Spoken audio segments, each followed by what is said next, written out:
Senhores telespectadores, estou a falar-lhes num estranho lugar. Estamos mesmo no cume do Monte Córdoba. O Monte Córdoba é um lugar com magia, um lugar cheio de lendas e de milagres. E, além disso, cheio de documentos históricos e pré-históricos da maior importância. Estou a ver ao longe ainda umas casas redondas. Aquilo era um povoado da Idade do Bronze Final, quer dizer, quase 1000 anos antes de Cristo. Entre 900 antes de Cristo e 700 foi habitado. Depois aqui mais perto vêm já umas casas, uns alicerces. Isto é um povoado romano, uma vila romana, porque os campos daqui até ao mar são muito bons.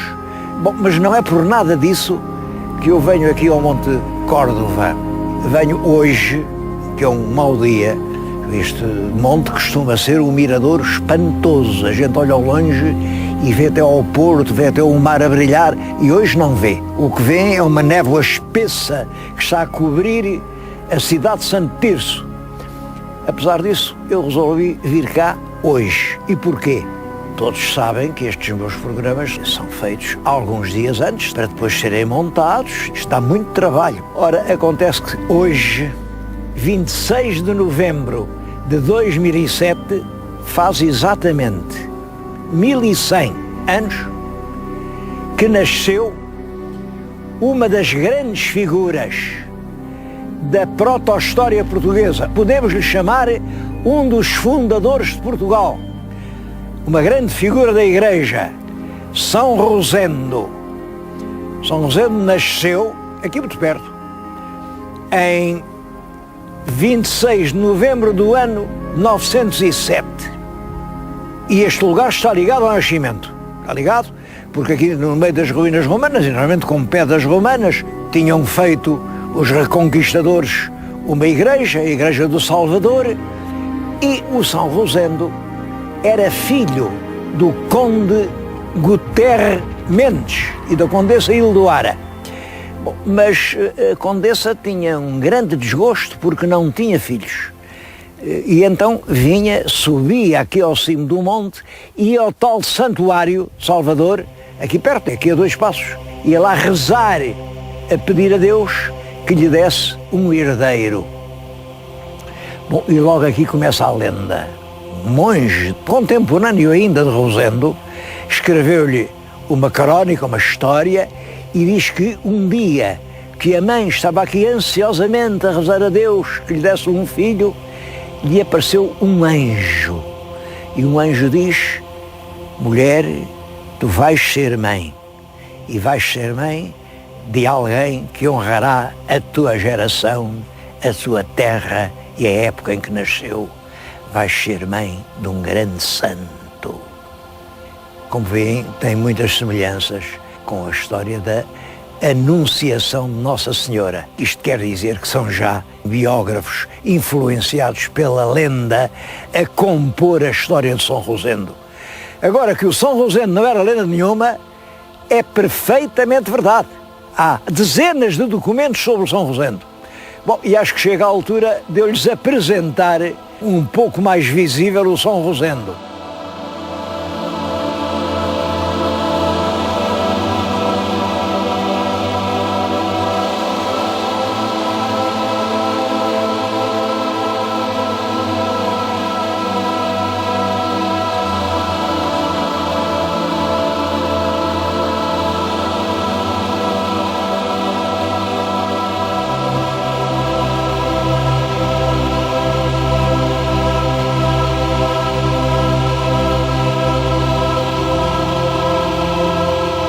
Até hoje chegou apenas um objeto que se relaciona diretamente com a vida do São Rosendo. É esta pedra que estão a ver. Esta pedra que está aqui foi mandada a fazer pelos pais do São Rosendo para o batismo do menino. Bom, é que os pais do São Rosendo eram pessoas muito importantes. Ele era o conde Guterres Mendes, ela a condessa Ildoara.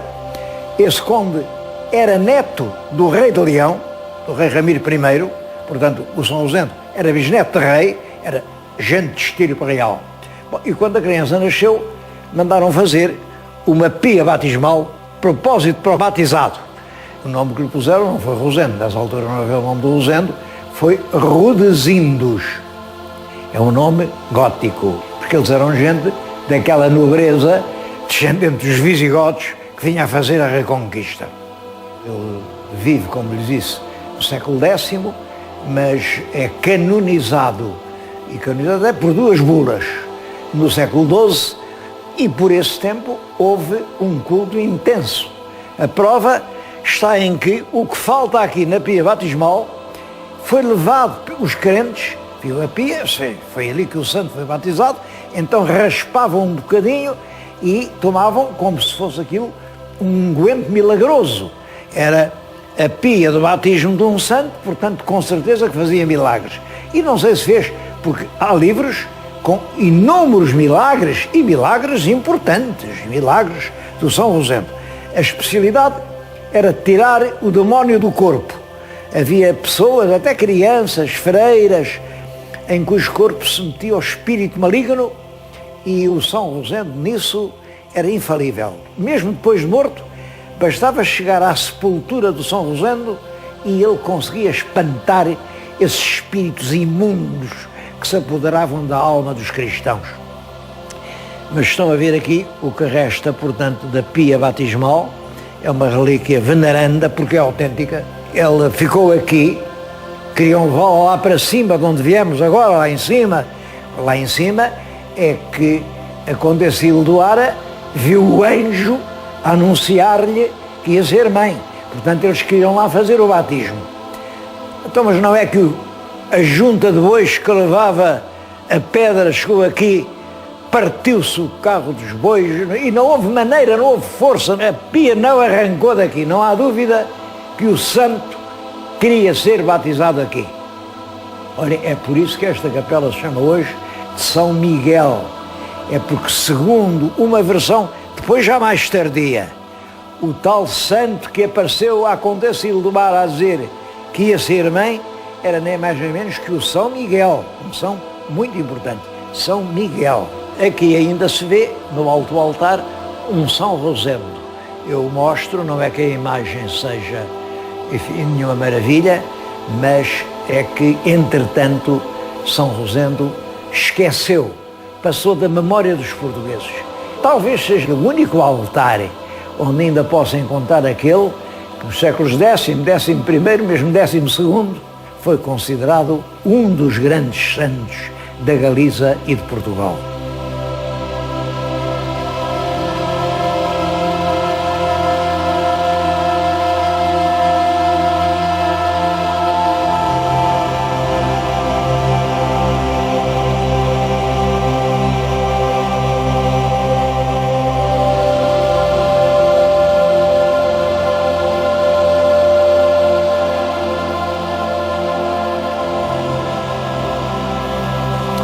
Os locais arqueológicos que acabamos de visitar têm sido criteriosamente explorados e os materiais que lá aparecem estão reunidos aqui em Santo Tirso, no Museu Abade Pedrosa.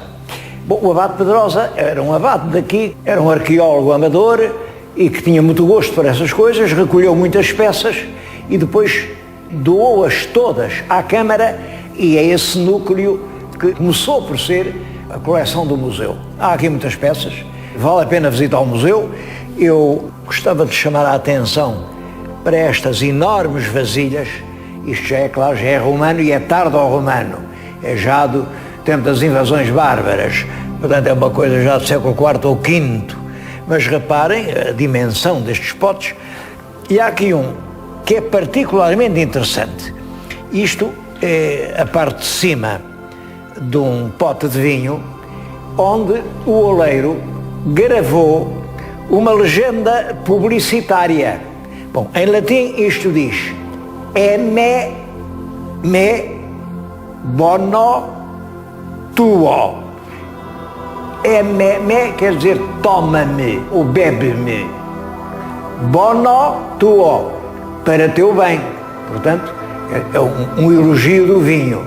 Estava cheio de vinho, isto devia estar à porta da taberna e dizia: toma-me para teu bem. É um dos primeiros casos de publicidade que eu conheço. Agora, o que eu acho, e a razão principal que me trouxe a este museu, aliás, do interesse que ele tem, é que este enorme edifício era uma hospedaria de um convento, do convento de São Bento. Eu queria-lhes mostrar o convento de São Bento.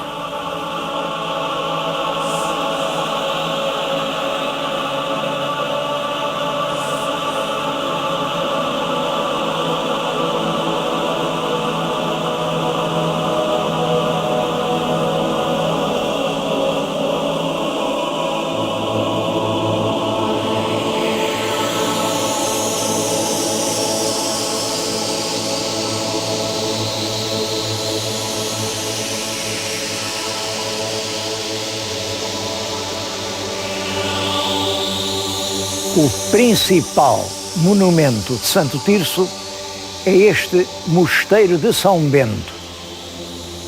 Bom, há, portanto, aqui 3 santos: o São Rosendo, o Santo Tirso e o São Bento. Bom, isto explica-se assim.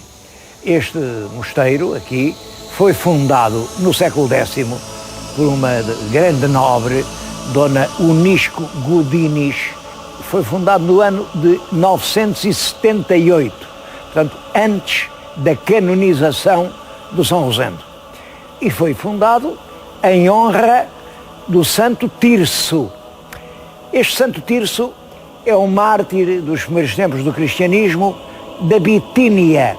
A Bitínia é lá uma região, dá para o Mar Negro, é uma região lá da Europa Oriental. Os visigodos tinham muita veneração por esse santo e descreviam de uma forma muito cruel a maneira como ele foi torturado e massacrado, e havia realmente o culto do Santo Tirso. Só aqui no norte do país, que foi onde eles tiveram mais influência. Lá para baixo não há Santos Tirsos.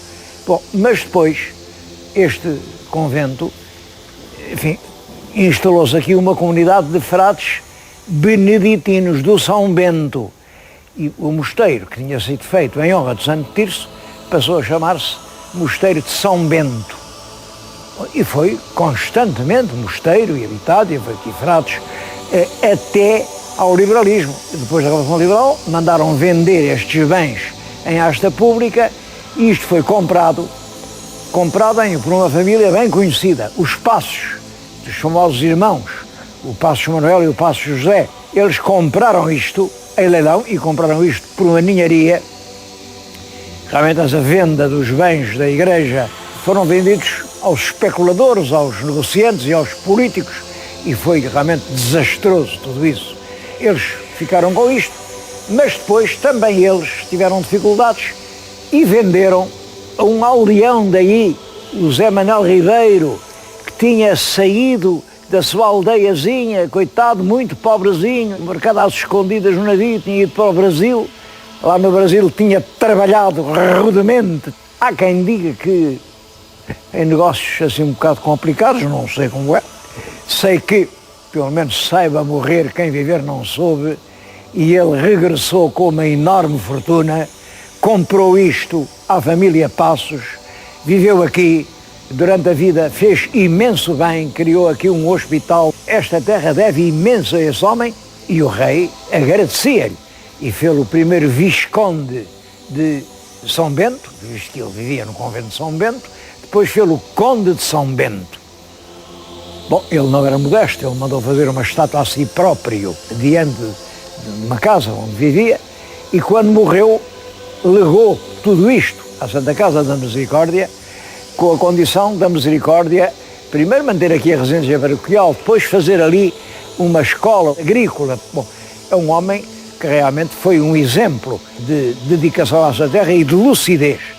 Tudo quanto ele ganhou, não sei se foi bem ou mal ganhado, mas depois foi muito bem aplicado, e é justa a homenagem que ainda hoje a terra de Santo Tirso lhe veio a prestar.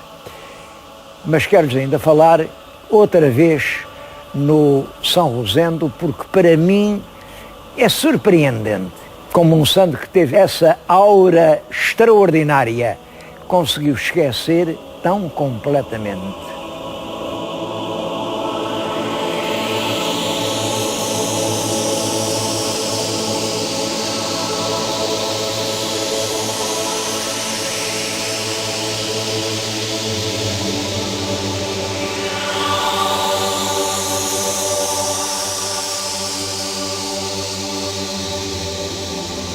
Causa uma certa surpresa que um santo canonizado e que teve um papel tão importante no seu tempo tenha esquecido tão completamente em Portugal.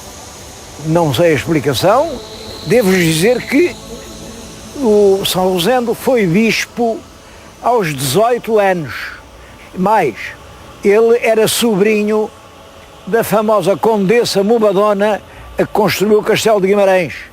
Mas ele teve 3 sobrinhos que foram bispos.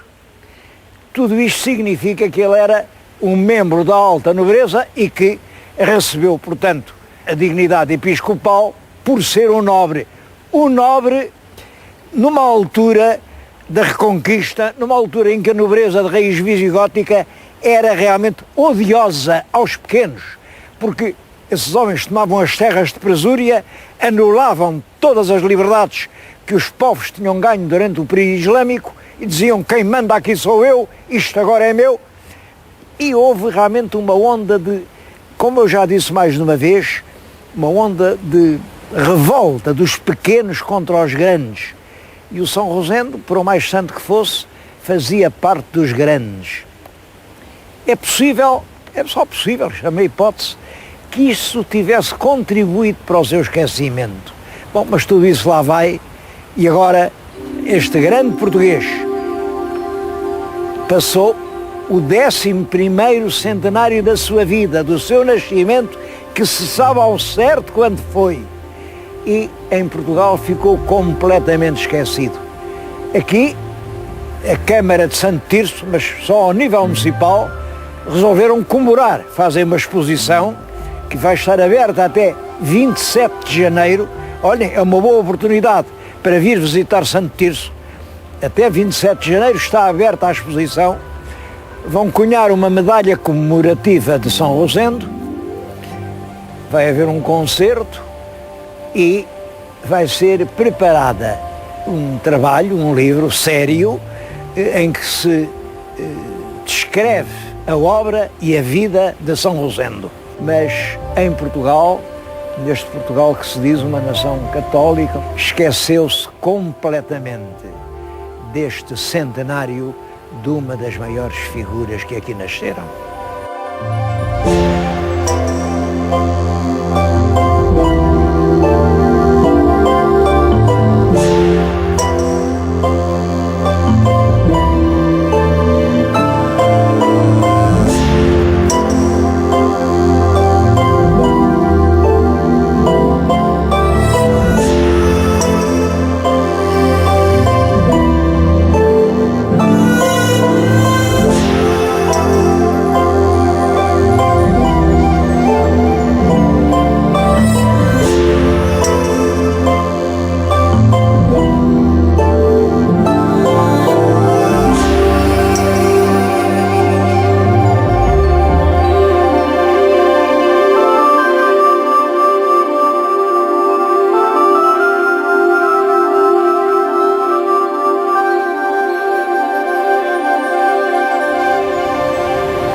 Já falei no Santo Tirso, que é um santo muito vago, lá do século III ou IV, e falei do São Rosendo, que é um santo esquecido, mas um santo verdadeiro, e falei de tempos passados, mas queria concluir este programa num lugar que nos dá uma ideia muito mais real do que é atualmente a jovem cidade de Santo Tirso.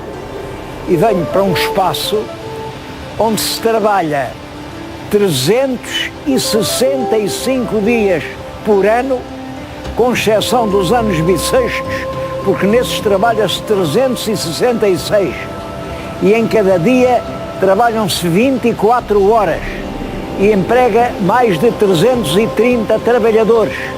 e abastece uma grande parte do mundo.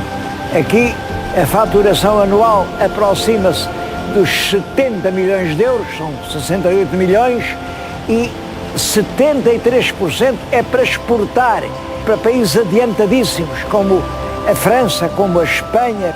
É uma fábrica de plásticos, não é muito antiga, isto nasceu nos anos 60, mas é importante perceber isto. Santo Tirso sempre foi uma cidade industrial. Bom, mas aqui a indústria forte eram os têxteis, sobretudo os têxteis do algodão.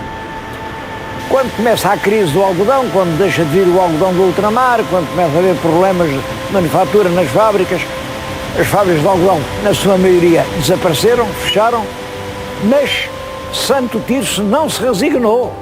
A vocação industrial continua, diversifica-se muito, procuram ramos novos. Olhem, e por exemplo, esta fábrica, que é uma grande unidade onde estamos, nasceu de que o proprietário, ali pelos anos 60, numa viagem por Itália, viu fabricar em plástico alguns objetos e pensou, isto podia-se fazer lá. E assim começa com uma coisa pequena, em Roriz, bom, simplesmente com pertinácia, com inovação, com coragem, com espírito de fazer sempre melhor, conseguiu realizar uma das grandes unidades industriais do norte do país. Vir falar em sítios assim anima-nos e faz-nos acreditar que realmente há futuro para este país. Eu sei que este programa vai ser emitido no dia 30 de dezembro, portanto, na véspera do último dia do ano. É a altura de eu desejar a todos os meus telespectadores que ultimamente me têm dado tantas provas de simpatia e solidariedade, a todos os que me ouvem, sobretudo fora do nosso país, que sei que são milhões que estão a ouvir, a todos abraço e desejar a todos um novo ano muito feliz. Mas prevenir já que o ano será feliz se soubermos trabalhar assim, se este exemplo for seguido, se não cruzarmos os braços, não ficarmos à espera de um Dom Sebastião que nos venha salvar. Se os portugueses arregaçarem as mangas e se deitarem ao trabalho, então sim, com certeza, teremos para todos um ano muito feliz. É esse o meu ardente desejo.